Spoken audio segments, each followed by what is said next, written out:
새날을 여는 새벽 말씀 나눔입니다. 오늘은 2024년 11월 13일 수요일이고 말씀을 전하는 저는 강민 목사입니다. 오늘 하나님께서 우리에게 주신 말씀은 마태복음 5장 21절로부터 48절까지 말씀입니다. 말씀은 21절로부터 26절까지만 읽겠지만 여러분들은 오늘 시간 되실 때 마태복음 5장 21절로부터 48절까지 말씀을 읽어봐 주시길 부탁드립니다. 옛 사람에게 말한 바 살인하지 말라. 누구든지 살인하면 심판을 받게 되리라 하였다는 것을 너희가 들었으나 나는 너희에게 이르노니 형제에게 노하는 자마다 심판을 받게 되고 형제를 대하여 라가라 하는 자는 공회에 잡혀가게 되고 미련한 놈이라는 자는 지옥불에 들어가게 되리라. 그러므로 예물을 제단에 드리려다가 거기서 내 형제에게 원망 들을 만한 일이 있는 것이 생각나거든 예물을 제단 앞에 두고 먼저 가서 형제와 화목하고 그 후에 와서 예물을 드리라. 너를 고발하는 자와 함께 길에 있을 때에 급히 사화하라. 그 고발하는 자가 너를 재판관에게 내어주고 재판관이 옥리에게 내어주어 옥에 가둘까 염려하라. 진실로 내게 이르노니 내가 한 푼이라도 남김없이 다 갚기 전에는 결코 거기서 나오지 못하리라.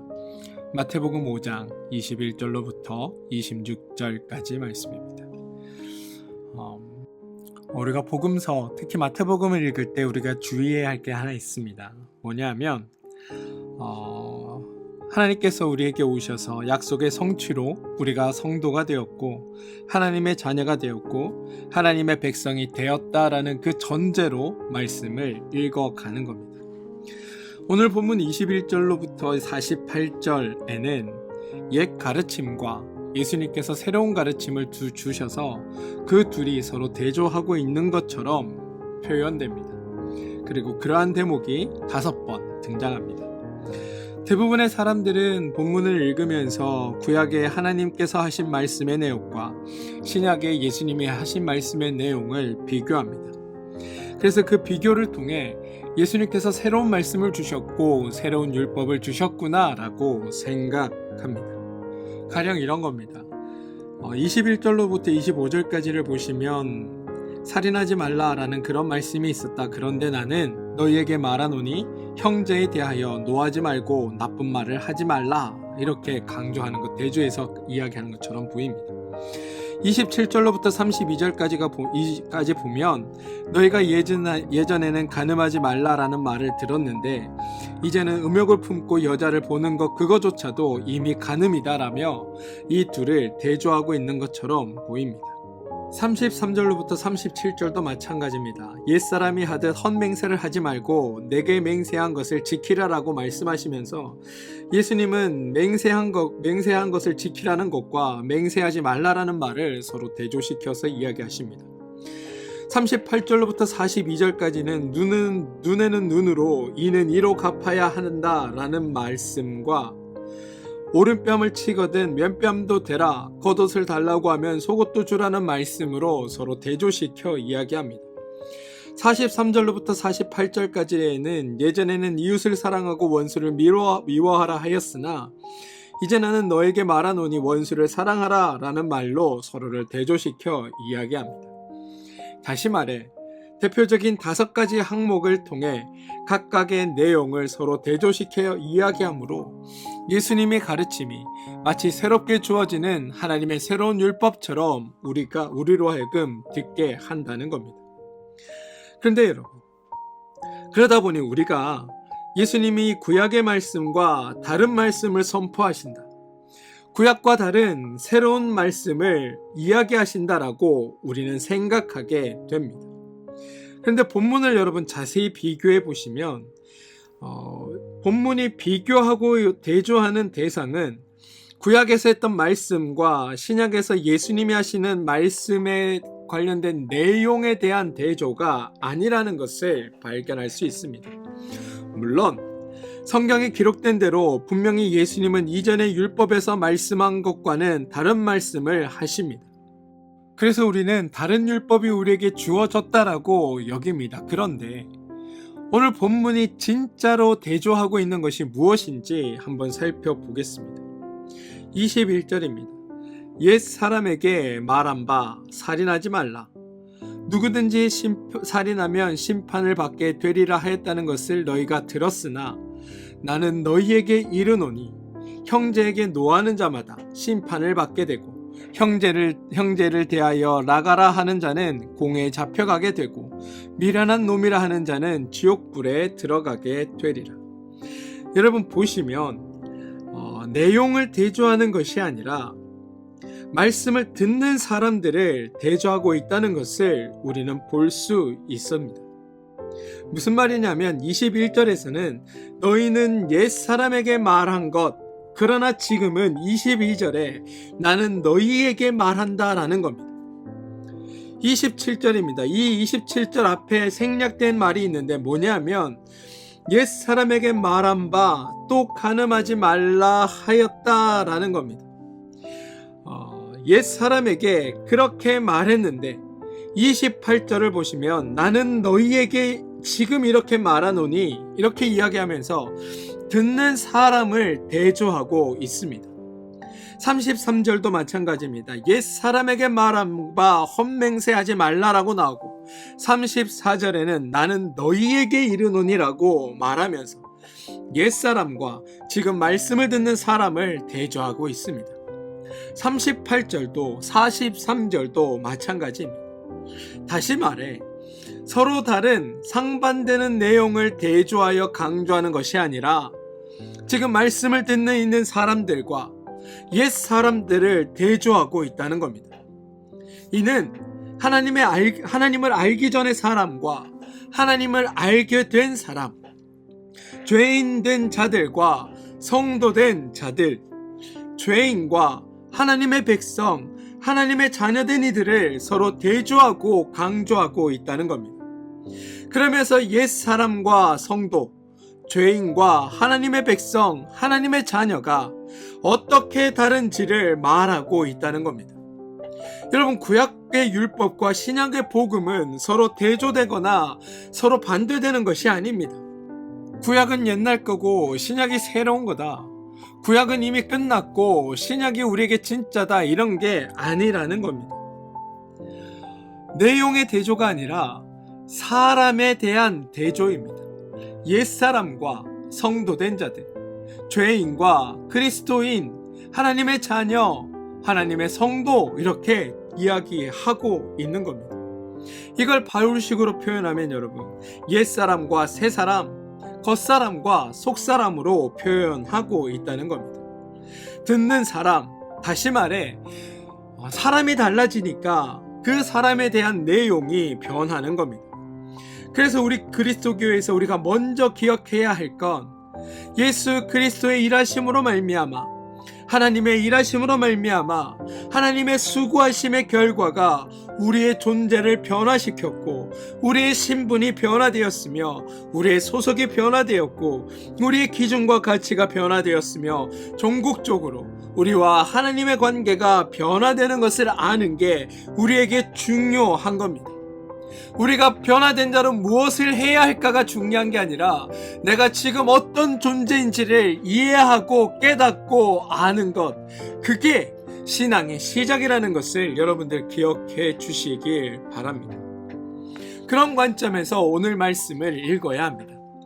제가 어제 말씀 서두에 우리에게 복음이 왜 복음으로 들리지 않는지에 대한 말씀을 잠깐 드린 적이 있습니다. 왜냐하면 예수님께서 주신 복음을 들었더니 어떤 명령이고 새로운 복음의 말씀이라고, 새로운 약속의 말씀이라고 하면서 우리에게 요구하는 바가 너무 커서 그 이야기를 들으며 우리가 해야 될 것들이 생각나 마냥 기뻐할 수 없었다라는 게 저의 이야기의 요지였습니다.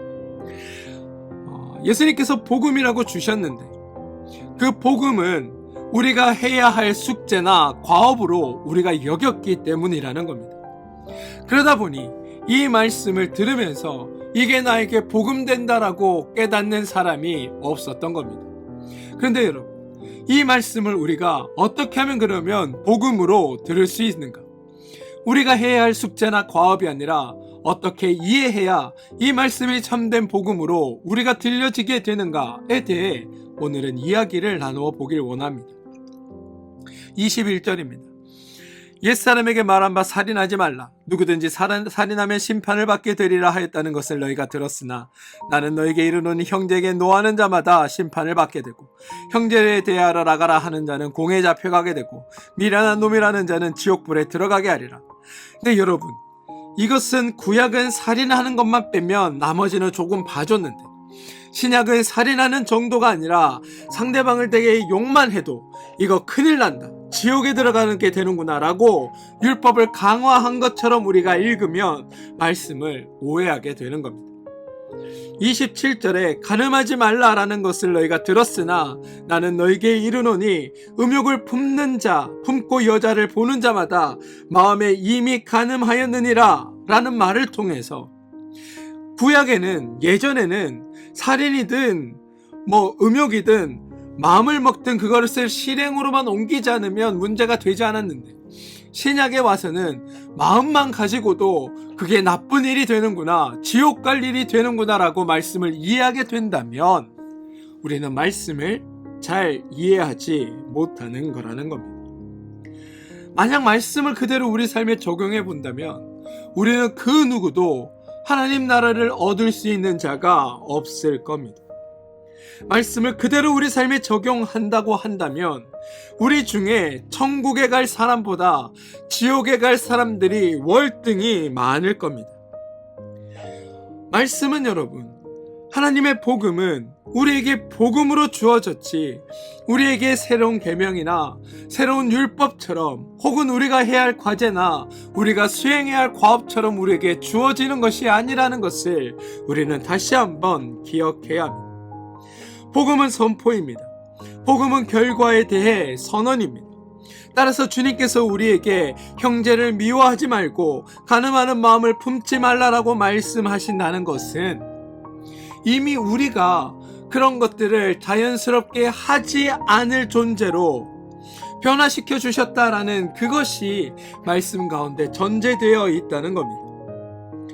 예수님으로 말미암아 변화된 이들, 성도된 이들, 하나님의 자녀된 이들은 누구나 다 할 수 있는 일들이다라는 게 성경의 말씀이라는 겁니다. 이해가 적절한지는 모르겠지만 이런 예를 한번 들어보겠습니다. 애가 중간고사를 보는데 시험을 보는데 엄마가 야, 너 이번 시험에 평균 80점만 넘기면 내가 너한테 최신 휴대폰을 사줄게, 이렇게 약속을 했습니다. 그런데 아이가 시험을 봤는데 평균 50점밖에 안 나온 겁니다. 아이가 실망하고 있습니다. 아빠가 그 모습을 보고 아이를 불러다가 야, 너 이번에 평균 80점 못 넘어서 휴대폰 못 받았네. 아우, 너무 안타깝다. 아빠가 새로 약속해 줄게. 너 다음 시험에서 평균 90점 넘으면 내가 엄마가 사주기로 한 휴대폰 사줄게 라고 얘기한다면 그것을 감당해야 아이가 그 말을 듣고 기뻐하겠습니까? 오히려 아빠를 이상한 눈으로 째려보던가 아니면 짐 싸들고 가출하는 게 그 아이가 다음번에 선택할 일 아니겠습니까? 이 이야기가 아이가 할 수 있는 이야기로 바뀌려면 어떻게 해야 할까요? 엄마가 이렇게 제안하는 겁니다. 너 이번 시험 80점 넘으면 내가 휴대폰 사줄게. 그런데 아이가 평균 50점을 받아옵니다. 그러면 엄마가 아이를 불러다가 이렇게 얘기합니다. 아, 너 50점밖에 못 받았구나. 그러면 내가 이번에 나한테 훌륭한 과외 선생님을 붙여줄게. 그 과외 선생님이 실력이 좋아서 누구든지 다 좋은 성적 맞게 해줄 거야. 80점 정도는 나한테 맞게 가르쳐 줄 수 있는 선생님이야 라며 과외 선생님을 하나 부르는 겁니다. 그리고 아이와 과외 선생님을 앉혀놓고 다시 약속하는 겁니다. 시험에서 80점 넘으면 내가 너에게 약속한 새 휴대폰을 사줄게. 그러는데 이때 과외 선생님이 이렇게 얘기하는 겁니다. 어머니, 잠시만요. 80점이요? 아니요, 80점은 안 됩니다. 90점 넘지 못하면 제가 이 아이의 과외비도 받지 않겠습니다. 이 아이가 90점도 못 받는다면 제가 이 아이에게 제 돈을 들여 휴대폰을 사주겠습니다. 그래, 80점 넘었다고 새로운 휴대폰 사줄 생각하지 마십시오. 제가 이 아이를 책임지고 90점 맞는 아이로 만들겠습니다라고 이야기한다고 생각해 봅시다. 우리 주님이 예수 그리스도가 이 땅에 오셔서 하는 일들이 바로 이 과외 선생님이 하는 일과 마찬가지라는 겁니다. 이 과외 선생님이 이 아이를 90점 맞게 하겠습니다라고 약속할 땐 그냥 공연히 외치는 뻥카가 아닙니다. 실제로 이 아이를 잘 가르칠 수 있고 이 아이의 성적을 올릴 수 있는 기술이 있고 이 아이의 문제점을 파악했고 이 아이가 성적을 잘 받을 수 있는 가르칠 수 있는 실력을 가지고 있기 때문입니다. 그래서 이 아이의 부족한 것을 채우고 이 아이의 모자란 것을 주고 이 아이에게 없었던 것들을 선생님이 제공해 줌으로 말미암아 어떻게든 이 아이가 90점이라는 성적을 맞도록 이 선생님이 만들겠다고 약속하고 그 일을 이룬다는 겁니다. 주님께서 우리에게 오셔서 하는 일이 그겁니다.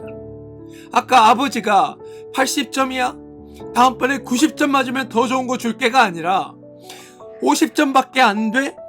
그러면 내가 그 나머지 40점을 다른 방식으로 너에게 채워줘서 네가 반드시 90점을 맞게 해줄게로 가는 것, 이게 하나님께서 하시는 복음의 이야기라는 겁니다. 살인하지 않을 정도가 아니라 라가라라고만 해도 얘 나쁜 놈이야 라고만 해도 지옥에 들어갈 기준을 너에게 적용시켜주겠다. 왜냐하면 내가 너의 수준을, 내가 너의 존재를 그런 것 정도는 하지 않고 살아갈 수 있는 존재로 만들어 줄 수 있기 때문이다라는 게 예수 그리스도의 이야기라는 겁니다. 내가 너의 입에서 다른 사람을 저주하거나 욕하는 일조차 없게 내가 너를 만들겠다. 내가 너를 죄인에서 의인으로, 죄인에서 성도로 너를 새롭게 변화시켜 주겠다.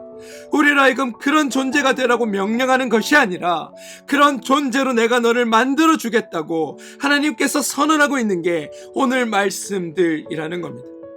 그리고 실제로 주님은 우리로 하여금 그러한 상태에 도달하고 우리로 하여금 지금 이 말씀을 듣고 있는 자들에게 그런 수준으로, 그런 상태로, 그런 신분으로 하나님께서 만드시겠다고 약속하셨고 그 약속대로 저와 여러분을 하나님이 그렇게 만들어 주셨다는 겁니다.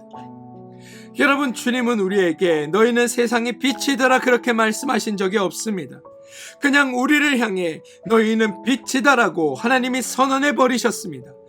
이는 빛으로 삼으셨다라는 겁니다. 빛으로 변화시켰다라는 겁니다.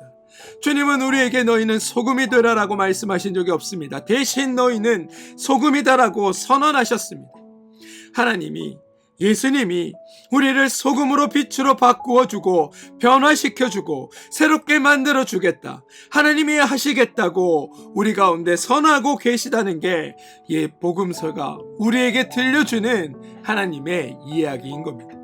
다시 말해 너희를 변화시키는 것, 너희를 그런 존재로 바꾸는 것은 하나님의 일이고 하나님의 역사라고 선언하고 있다는 겁니다. 그리고 말만 하신 것이 아니라 우리를 그런 존재로 만드시기 위해 실제로 예수님이 이 땅에 오셨던 것이고 그 주님께서 십자가를 지심으로 말미암아 우리를 그런 존재로 변화시켜 주신 것입니다. 그래서 성경이 말씀하시는 바는 죄인일 때는 너희가 그렇게 살았지만 이제 너희가 성도가 되었으니 성도답게 살라라고 말씀하고 있다는 겁니다. 죄인이었을 때, 옛사람일 때는 그렇게 살았다. 그러나 이제 하나님이 변화시켜준 새 사람이니까 새 사람답게 살아라 라는 게 하나님의 말씀의 배경입니다. 오늘 21절부터 48절까지는 5개의 대조되는 항목이 나온다라고 말씀을 드렸습니다. 대조는 5가지이지만 사실 따지고 보면 하나하고 같은 겁니다. 마태복음 5장 1절부터 16절까지는 개인에 관계된 일종의 도덕적인 면에서의 설명이 이어졌다면 오늘 본문은 우리 인간과의 관계 속에서 나오는 일종의 윤리적인 면에서의 성도의 변화된 모습을 보여주고 있습니다. 이전에 살 때와 성도다운 성도로 변화된 다음의 삶이 다르다는 겁니다. 살인하지 말라. 왜 살인하지 말라라는 말이 나오냐면 살인하기 때문입니다.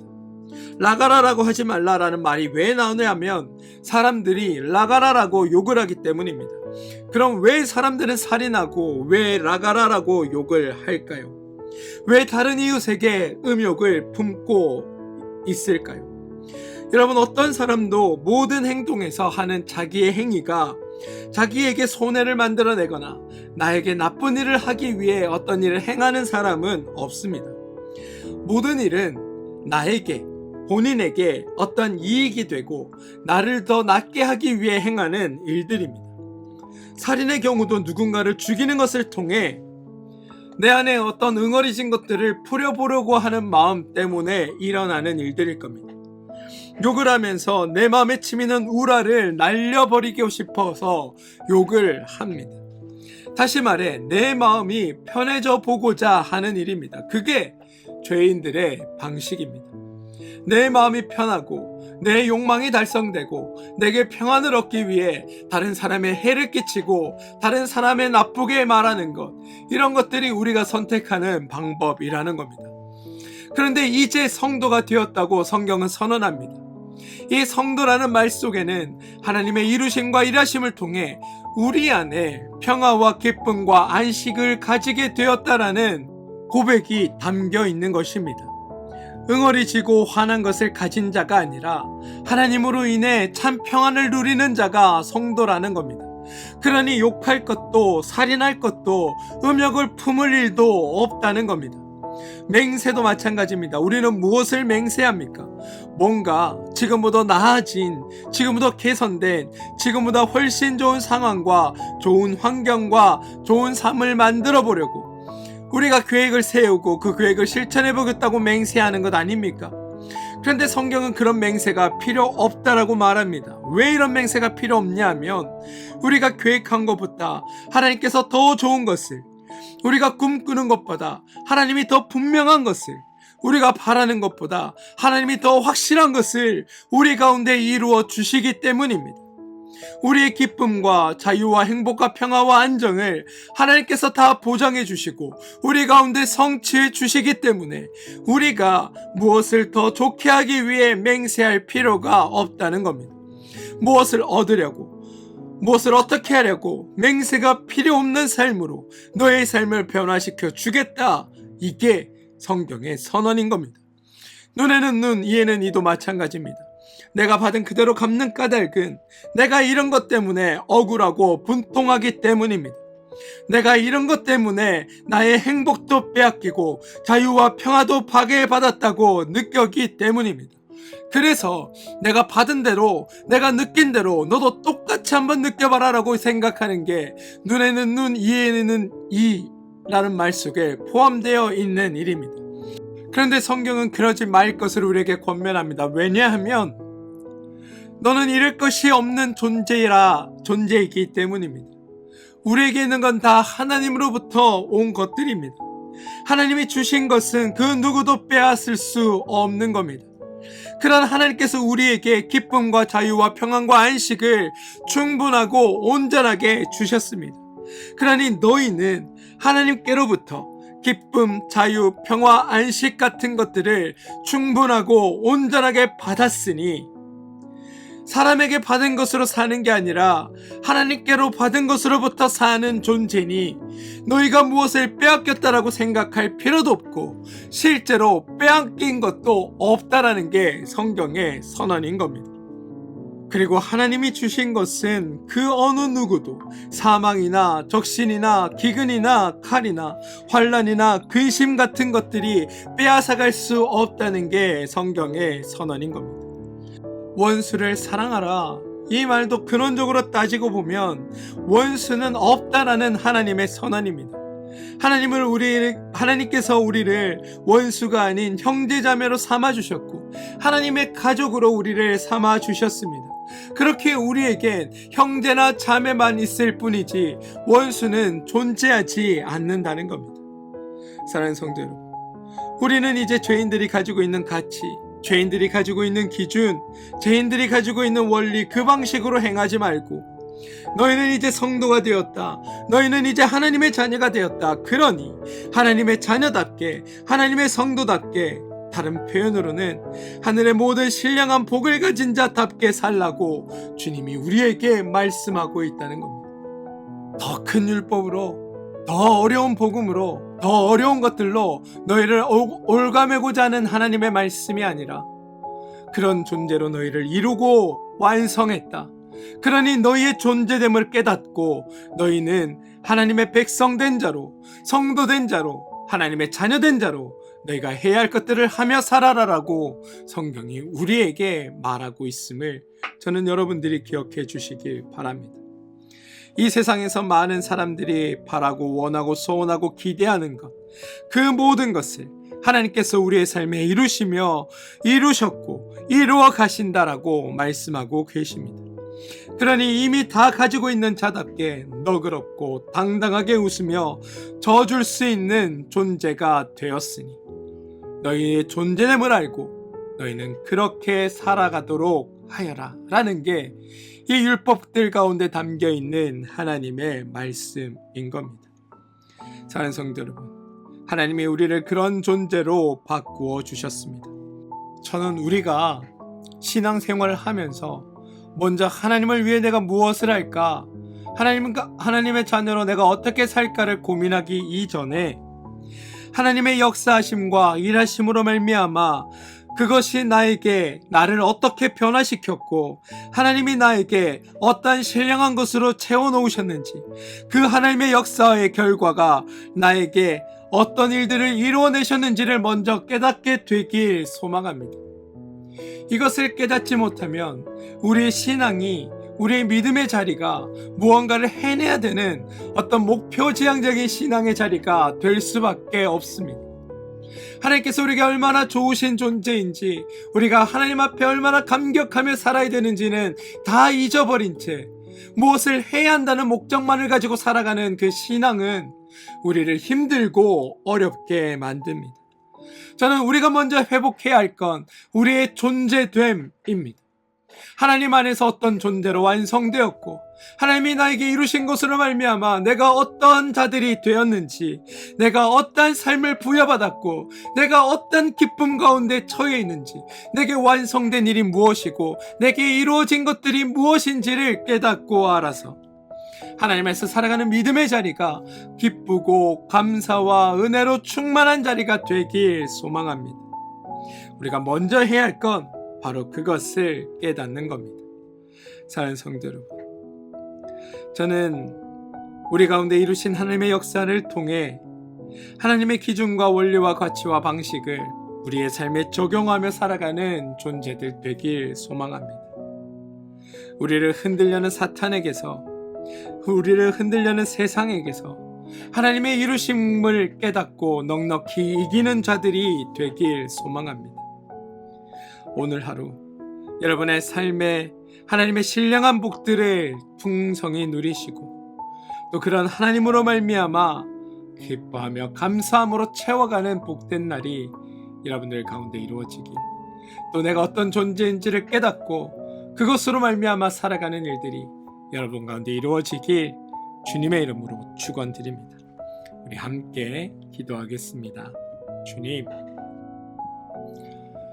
믿음 생활을 하며 우리가 집중해야 할 것이 내가 해야 할 일이 아니라 하나님으로부터 인해 내가 어떤 존재가 되었는지를 먼저 돌아보는 것이 우리가 집중해야 할 힘을 깨닫게 하여 주시옵소서.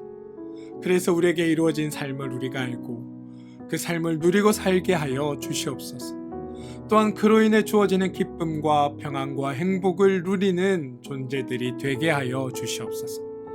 그리고 주님의 이루심에 늘 감사하며 또 감격하며 살아가는 우리가 되게 하여 주시고, 매일매일 하나님 안에서 기쁨으로, 감격으로, 감사로 세상을 넉넉히 이기는, 사단의 유혹으로부터 넉넉히 승리하는 믿음의 사람들 되게 도와주시옵소서. 예수님의 이름으로 기도합니다. 아멘.